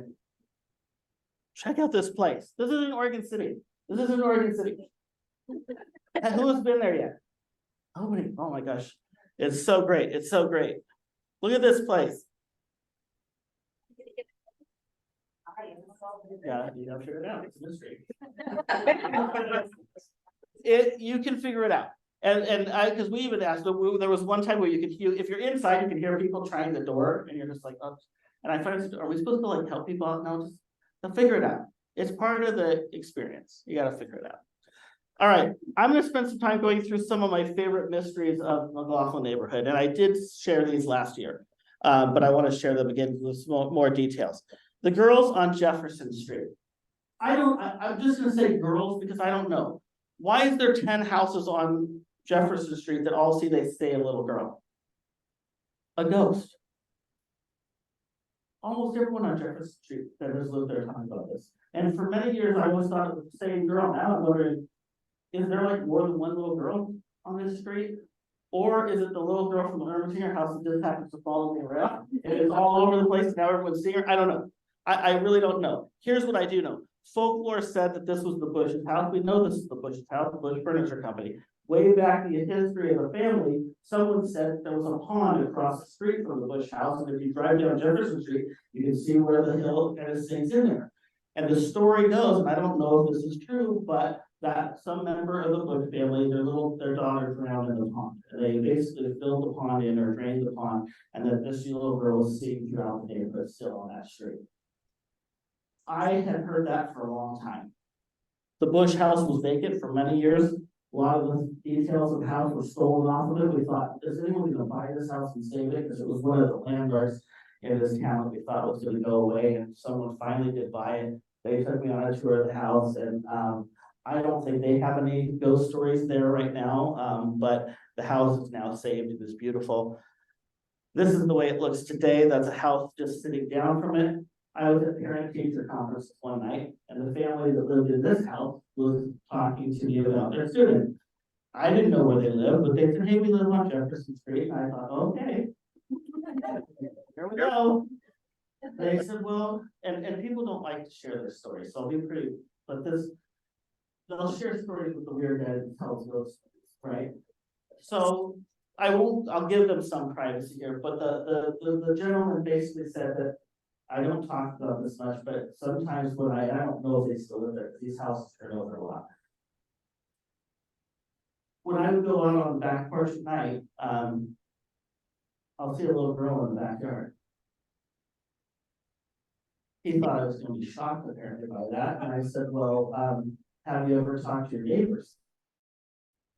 And they're like, gosh, why would I talk to my neighbors? Those are eyes because they are too. And they see her in the same place. This house is just up the street a little bit more. I've had 3 students in this house, all that said that they've seen little girls in the backyard of this house. And they don't know each other. This is the McCowan house on Jefferson. Connie and Mike Jarrett, friends of mine. When I was a kid, they told me they had a little girl in their house. Ferdinand McCowan was the owner of this house. His little daughter, Jessica McCowan, died in the front room of the house. And they would talk about the front doors opening on their own. Guess what? The people that lived in that house that said they saw the little girl, they would hear their front door open and close too. Go down, make sure it was locked, closed. No one was there. Multiple things on the same street keep happening. The judge's house There's a little girl upstairs there. In fact, they don't use the main bedroom because the little girl keeps them up at night, so they move to the other upper bedroom. This is all within 3 blocks on Jefferson. Okay? So that's one of the mysteries. Who is this little girl? Or is it more than one little girl? I still don't know. This one I love, the fish monster. You might have heard this tour on our light tour, which is the high school, old high school tour. When you're doing a tour, you need to have stories in every block where people are like, okay, well, you know, it's hard to create tours because you have to make it interesting and it can't be all uphill or downhill. It has to be, you know, and it takes time to figure that out. So I had a big gap between the library and the old high school that I had to have stories in order to make a tour work, because I wanted to ideally get people to hear the stories of the old high school, swimming pool, the old hospital, but how do I get up there when there's such a big gap? So I thought I need a story above the library. I don't have a story above the library, so that means filling it in with history that I do know of this neighborhood until I find stories. Well, I go back, people email me stories, people send me stories, and when you get one single story that says, hey, I have this ghost, and it doesn't connect to anything I know, I put it aside. Because I think, well, it could be nothing. Until 5 years later, someone else lives in that same house and says, I saw the same thing. So I go back through all of my list of stuff, and I have this email from this house that says, hey, Rocky, we have this ghost that comes and goes. We don't see it, but it stinks. What? Hey, there's a house burning city that smells like flowers, and everyone talks about it. Maybe your grandmother passed away, and she still visits her house. You smell her perfume, and there's no reason her perfume would be there. It's 20, 30, 40 years. You still see her, or you still hear her. She comes, and you smell that perfume, and you think she's here. This house, unfortunately, and they said our house is just an email that says our house smells like dead fish. There's the spirit. There's this presence that comes and goes. It smells like dead fish. And I was like, okay. My instant thought, now most people would say, okay, who knows? My instant thought was, this is a 6th Street address. Who do I know? What story do I know on 6th Street? Well, I know John Bacon. This is the John Bacon house, just a block up. Which direction are we? Just block up. I thought, oh my gosh, I bet this email, I didn't know the address of the Bacon house, but I knew the address of the email, and it was about the same place I thought, and I thought, okay, I know John Bacon was a whaler. He sailed all over the world on a whaling ship before he built his house here in Oregon City on 6th Street. So if there's gonna be a ghost on 6th Street that smells like fish, probably gonna be the old whaler. So I drive from my house to go see where the address is on this email. And I'm really disappointed because it's not the Bacon house with the address, it's the house across the street. This house. But do you see the difference between these two houses? This is an 1800s, late 1800s house. This is not. This is across the street. If you will stand on the walk right up there of the library, you look around, none of these buildings were here when that house was built. That house took over this whole block, and the next house was the Stevens Crawford house. Right? These houses own everything around them. So even though the email that says we smell the fish was from someone that lived in this house, I thought that's still his yard. It's still his property. So maybe there's a connection. Maybe. Now, if you stand up the street on 6th Street and look at this house and look to the left, you see this house. I was at the library one night doing a tour or through the neighborhood, stopped here, and this tour was over. And I had 20-some people with me, and this lady said, hey, Rocky, do you know any stories about 6th Street? And I did. This, right? But I didn't know much about it. She said, I think I had a house, I lived in a house just a block up, and I think it was haunted. Let's tell. So we walk up a block, I'm thinking she's gonna tell me she lived in this house or this house, right? She doesn't, she said, we lived in this house. This is right across from the Bacon house. She doesn't know any of this. And I said, well, tell me the story. She said, well, we lived there when I had little kids.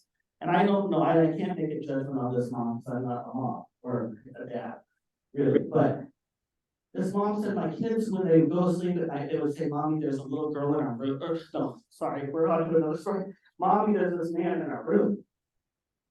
She said every night her kids would say, "Mommy, there's this man in our room," and she would say, "Well, that's nice, go to sleep." And now she's on a ghost tour, and I'm thinking, this mom's got guilt issues, like, she now thinks, okay, all these nights I've told my kids, and maybe they were right, maybe they were real.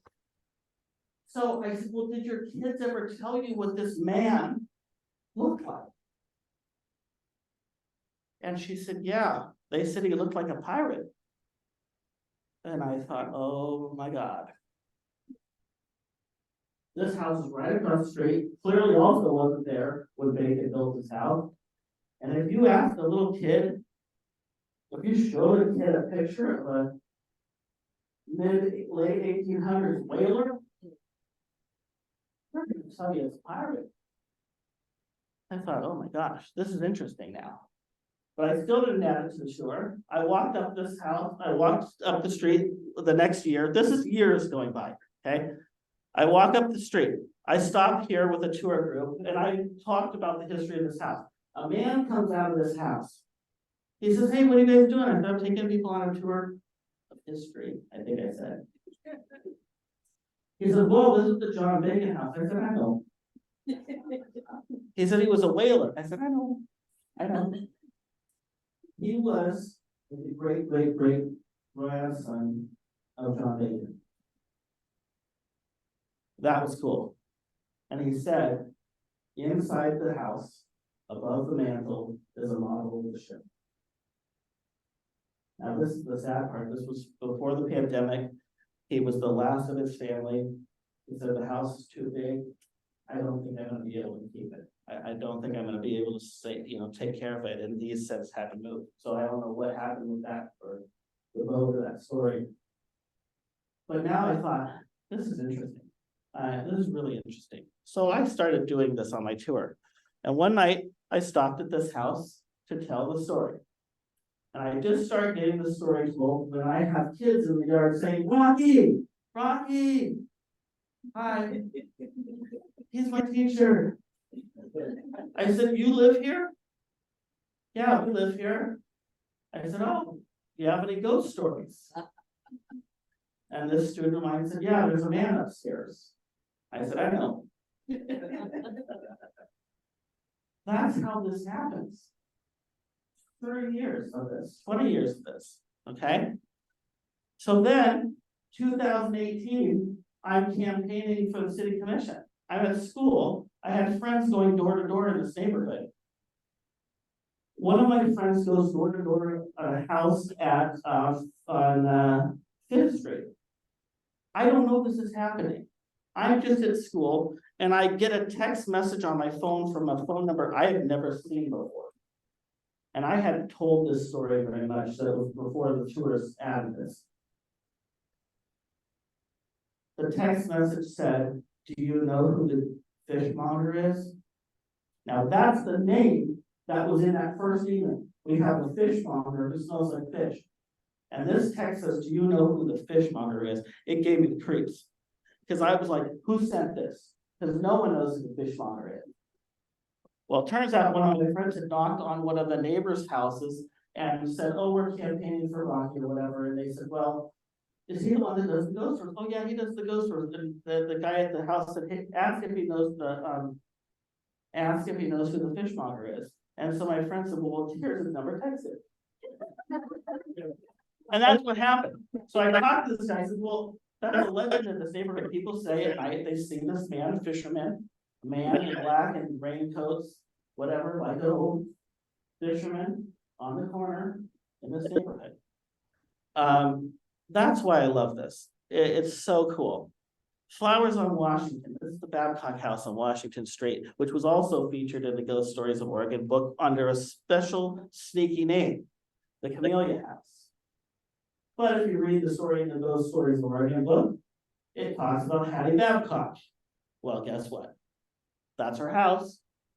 And guess what? The whole story is that Hattie Babcock loved flowers and that her house smelled like flowers and she would leave flowers for people. In fact, I finally looked up names of her name in the newspaper. And we talked about the wedding she hosted in her house, the flowers that she made, it all matched. But guess what? That house is down a very, very steep hill on Washington Street that I'm not gonna take 20-some people to walk down for one story and then walk straight up the hill. They'll kill me if I do that. So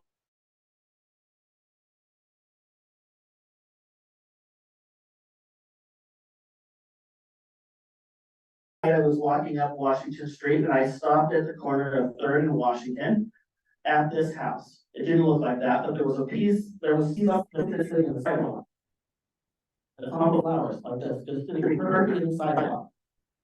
Now, to anyone else, they would have just thought, well, that's weird. And I thought that too, but I picked them up because it was so perfectly placed. Just like the chair was perfectly placed in the hallway at the house, Ermatinger house, just like the ribbon was placed in the center of the carpet at the children's room, all these things. Someone was saying, I'm here. Someone was saying, you're supposed to notice this. It's so perfect. So I picked up the flowers thinking, this is weird. And of course, everyone on the tour wants a ghost story. So I'm like, oh, what's that? And I said, it's flowers on the sidewalk. So I walked up the street and we got to the end of the block where what house is it? The Milne house? It's the house, the next block, beautiful Gothic house. And it has a fence post. And I thought, now why am I carrying all this stuff? So I'm gonna get rid of these flowers. I carried them a block. I put them on the fence post of this other historic home as kind of an offering, I guess, or whatever. And I didn't know why. So I did that. That was when I had 2 back-to-back tours in the McLoughlin neighborhood, because I only had that tour. So then I got to the past Ermatinger house. I get another group of people. We go to 3rd and Washington. And when we get to 3rd and Washington, sitting in the center of that sidewalk was a clump of flowers. And I thought, okay, that's strange. And I picked them up and people said, well, what's that about? I said, I don't know. And I carried them down the next block and I put them on the fence post that was empty. Now I thought to myself, did anyone on that tour then get in their car later and drive back and move the flowers? Maybe, I don't know. Was it another set of flowers? I had no idea, but it was weird. And over time, I started realizing that in this neighborhood, the stories were announcing themselves. That the spirits in this neighborhood were saying, I have a story. And so I started thinking, that was a great story of Hattie Babcock. Is it possible, people that are obsessed with gardens, they want to tell you how to garden, they want to take care of your garden, they want to wander around the neighborhood, they want to clip your stuff, they do that. And so I'm thinking this lady's doing that. She's wandering around the neighborhood to all these houses, and this house had a horrible yard. It didn't have any roses or anything. It didn't have a picket fence. It was all falling apart. And I thought she's probably doing her rounds in the neighborhood. It's a long shot, but I thought maybe. And she's left me flowers because that's what the ghost story is. She leaves flowers for people. So I thought, okay, I think it's Hattie Babcock. So one night I met these ladies at Pioneer Center for an event and they were like, oh, we're psychics. And I was like, awesome. And they're like, well, we want to go on a ghost tour with you. And I said, I love doing ghost tours for psychics because then I don't have to do anything. Well, they couldn't go with me on that tour. So I decided I would meet them up another time. And instead of taking them on my normal tour route, I was just going to randomly wander through the McLoughlin neighborhood, telling them a couple things, but not feeding them too much information. And just walk past houses I don't know anything about, just to see what they say. And we'd get to one corner, someone died here, okay, so this. So I thought, now's my chance. I'm gonna walk down to that corner, and I'm not gonna say anything. I'm not gonna say anything about flowers, I'm not gonna say anything, I'm gonna use my best acting skills, I'm gonna walk across the street, I'm gonna turn the corner, I'm gonna keep walking. And if they say something cool, if they don't say something, cool. So I'm so focused and I'm walking down this sidewalk and I get to this corner and I turn right there where my lantern is to go towards the bluff. And I'm talking like I've been talking with these ladies that were behind me. So focused though, by the time I get past that corner, just beyond the end of that picture, I turn around and the 2 ladies right behind me. And I was like, oh, I was a little too focused, I guess, but I didn't say anything. I turned around.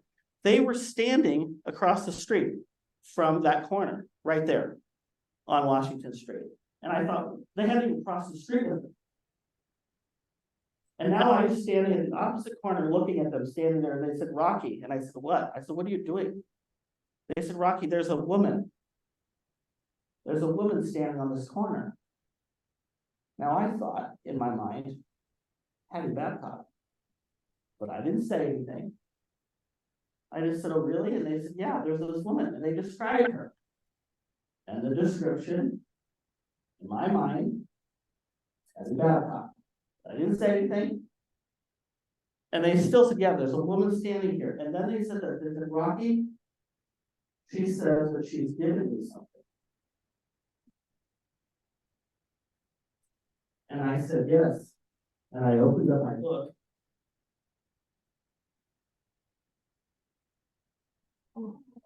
And I've been, that took 10 years.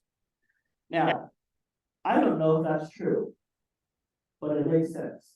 And what happened is this house, I would tell that story every night. And this was a yellow house. Gosh, I'm running out of time. Okay, I'm doing okay, sort of. I'm not going to get to the bonus stories. We're going to focus on the ones I'm enjoying right now. Okay, this one still gets me. People know me in this town enough that if I'm standing in front of your house at night dressed like this, they're like, oh God, what's going on? But just so you know, not every house that I'm standing in front of is haunted. It may be just the best vantage point to see the other haunted house that's your neighbor. Okay, so it was so crazy because now I thought there was a story because of this psychic connection. Now you can say it's a stretch. Maybe it is. I don't know. But to me, that's what you have to be open for. So then I looked every night on this corner, and these kids were looking through these little blinds, looking out the window. These little kids. They're like, you know, they're in there. Oh, there he is. He's telling a story about our house. And I was like, wave to him or whatever. A year went by. Finally, the kids got enough nerve to come out on the porch, and they would kind of listen. And then one night they came in, come over a little closer. And I told this story, and they were like, oh, it's not about a house. It's just this woman, there's flowers. And every night after that, every night I got to that corner, kids from that house would pile flowers from the neighborhood on that corner. It was so cool. Then one night, they moved off, and they're gone.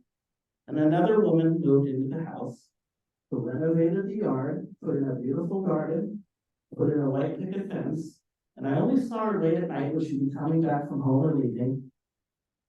And one night she said hello, and I was standing in her front yard. And I said, it's a beautiful garden. And she said, you know, I'm such a busy person. She said, I have some people that take care of my garden for me. But she said, they're there. And every time they come to my yard, they're like, what are you doing? She said, I'm not doing anything. And she says to me, she says, it's like there's someone taking care of my garden for me. And I said, we should talk about that. Has baptized.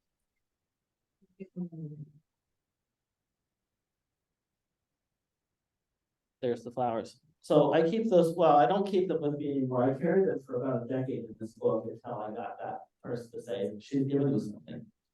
And now I keep it secret because I almost lost this once or twice. It's not something I want to lose again. Okay, let's get to a couple haunted stories. I'm gonna, at the end of this is the mill and some other things I talk about on all my tours, and I don't want to get into this. I want to share a couple stories that people that have never heard. Okay. One of which you might have heard rumors about, I'm not talking about tonight, but I do want to talk about this one. Our mayor is one that works at the house a lot, and I said, is the Williams house haunted? Is the Rose Farm haunted? Oh no, it's not haunted. And maybe it's not. But here's an awesome thing I had to send Denise when I found this. This is the Oregon. Now imagine, we are looking at these houses saying, well, these are old houses. They're haunted, they might be haunted. Okay, this is the Oregon Journal, December 8th, my birthday, 1907. 1907. The story of the Rose Farm would not be complete without the mention of its famous ghost. How cool is that?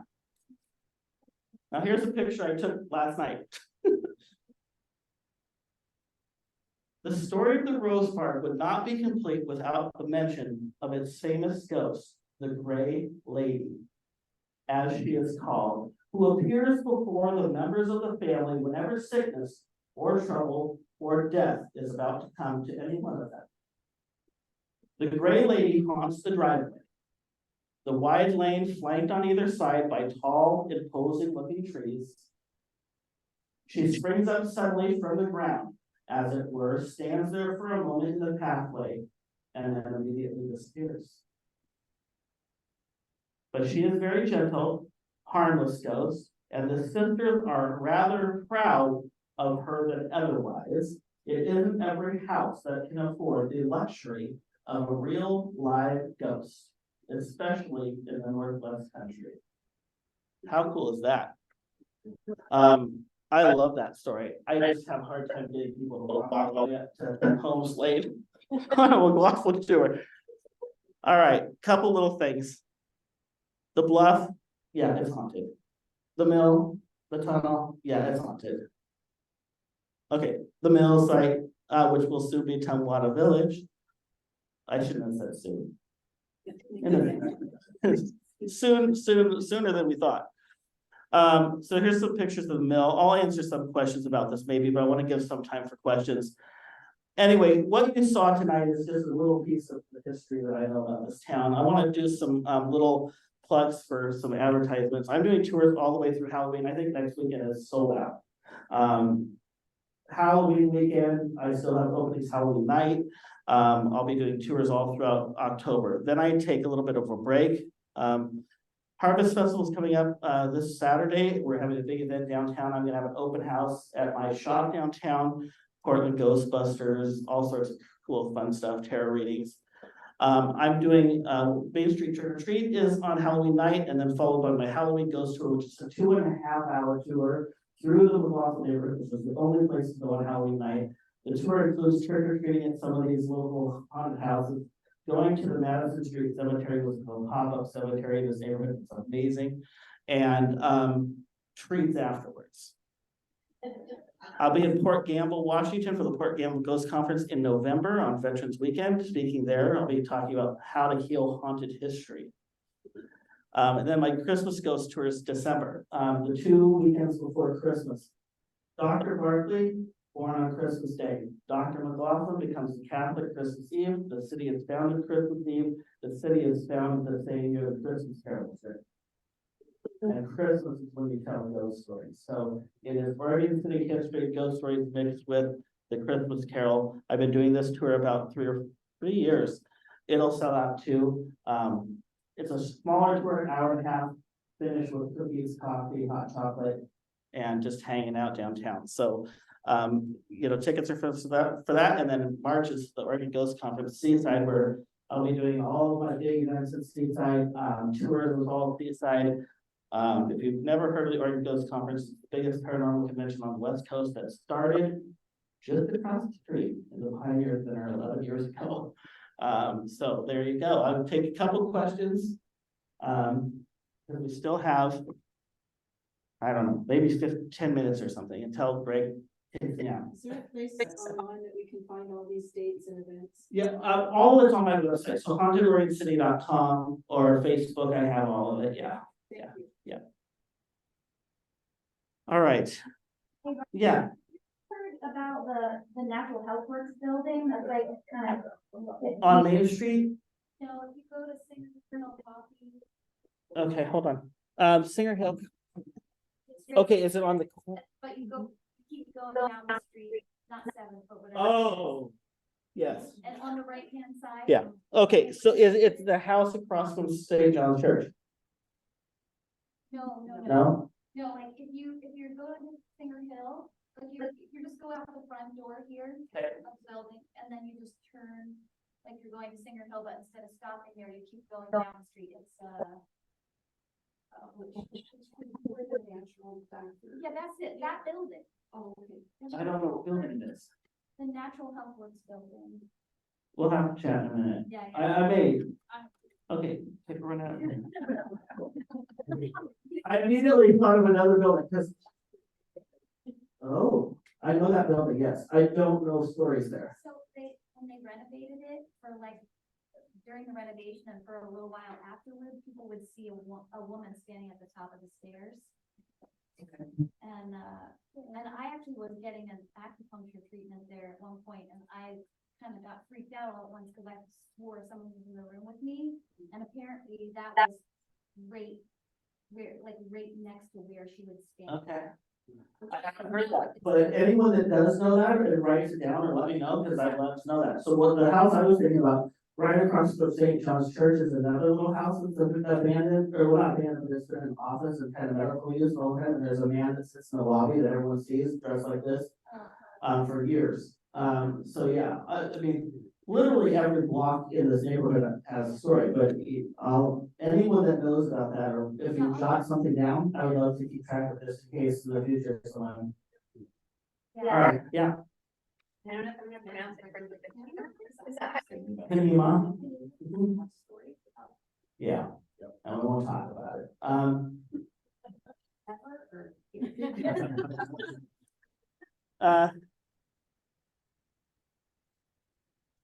There are stories that, last weekend, people asked me this question, we can chat after. There's people that have asked me, well, why are there only certain stories that we tell and not? Some of them are too hard to tell. Or I don't want to tell them in a disrespectful way, so I don't tell them until I feel like I can do that. I've done so much research on finding so many things, and there are so many things that I'm finding that people at City Hall don't know, that people in this town don't know. And when I'm finding things that are heavy to know, it's like, how do I go about that? Because when I'm finding it means anyone can find it, right? Anyone, and I'm meaning burial sites or native history, and Kenema, without saying too much, is a very, very sensitive site. All of Kenema, and that's mainly due to the native history of this place. And things happen in Kenema that don't happen in other places. Weird things that you can't explain. I don't do tours out in Kenema other than just walking out with people because there are no sidewalks. There's a tour that I could kind of do in Kenema if I wanted to, but you're taking a tour through very sensitive places that I want to be careful talking about. And so that's the balance. How do you talk about a place and also try to protect the importance of it? It's hard. So I guess I can answer that way. There's other stories like growing up in a cop family. I know horrible stories about this town, and some of them I will talk about a little bit.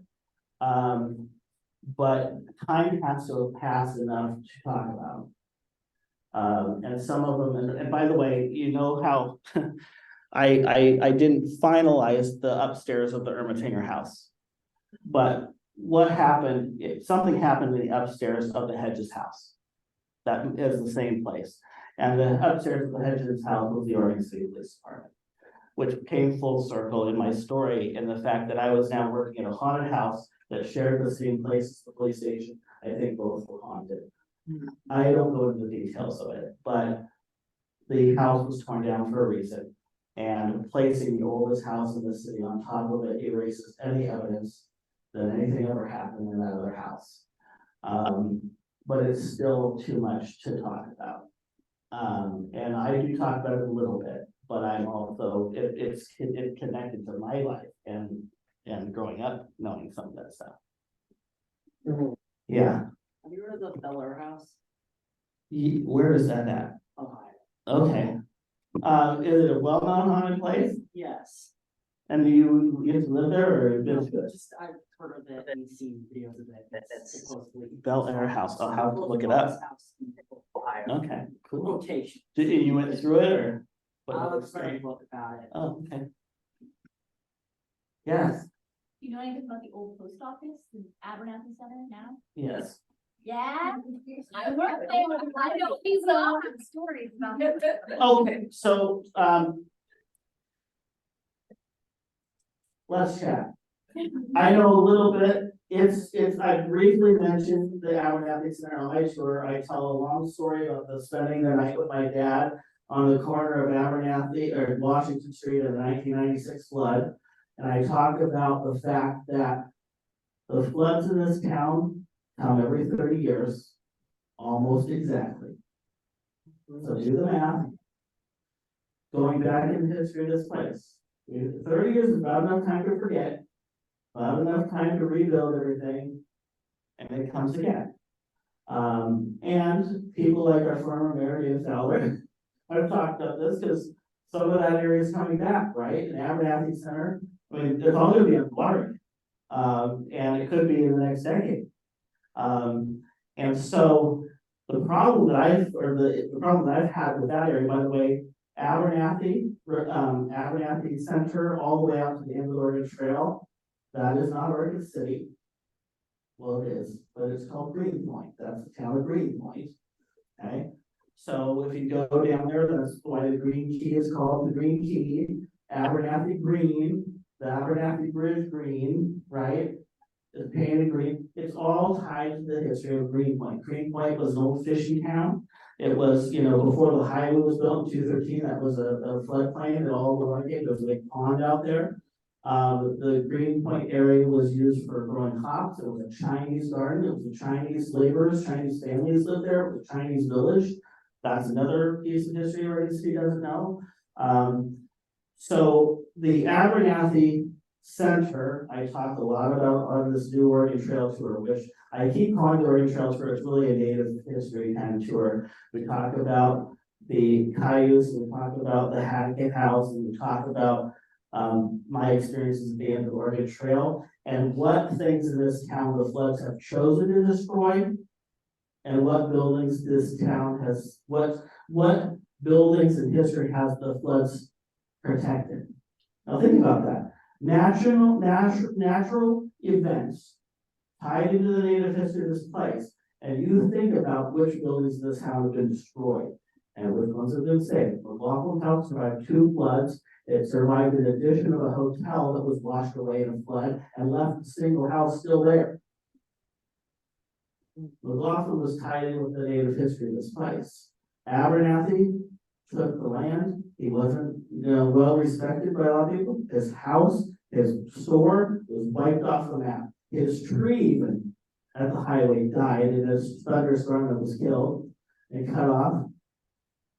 And we keep naming these things Abernathy, but everything of his history is gone, other than what we put back. So it's kind of the history and karma of this town that I talked about on that tour, about what was the expense of making everything pioneer themed in this town, and what did we cover up and what did we ignore.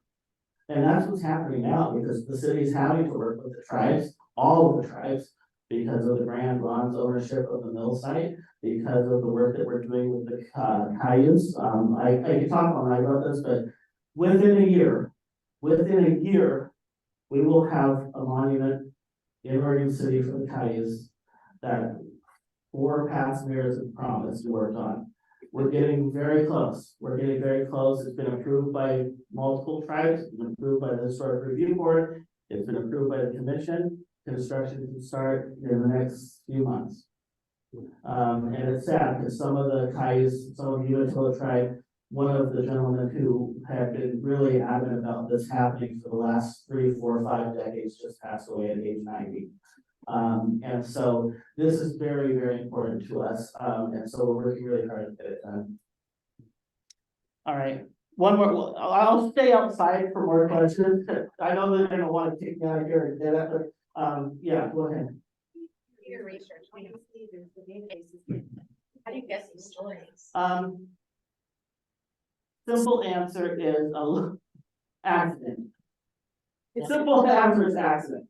Like literally some of these articles that I've been trying to find, so sometimes at there's Port Gamble Ghost Conference, there's Oregon Ghost Conference. I'm not teaching the class this year at the Oregon Ghost Conference because someone else is gonna take it. But I do a history kind of research class on that. One of the best resources is the libraries, historical societies, historic online newspapers can give you access to every newspaper that has ever been printed, almost digitally. The problem is that you have to type in the right keywords and get the right search, which means you type in a keyword for me to find Captain James Graham, I might find that. But if I type in just burials, I'm gonna get everything about burials. I would take in the hundreds of articles I find one that says this was a native cemetery. And that's what I'm finding. But you stumble upon stories by finding the other ones, and I try to archive them. I'm trying to do a better job of them, because what happens is I write, this is what I do. I find the story, I write it on a piece of paper for my talk, and I don't know where this piece of paper goes. And this is a reference to a date, this is a reference to the Oregon Journal, December 8, 1907, for the Rose Farm. So like a year from now, I'm gonna wanna tell this Rose Farm story, and I'm gonna say, well, what name date was that? And I'm gonna have to try to find it again, I was doing this today, to find out where that article is. So I'm now trying to take pictures of all these and then archiving the PDFs that I save online, because it takes literally decades for me to find some of these stories. Yeah, okay.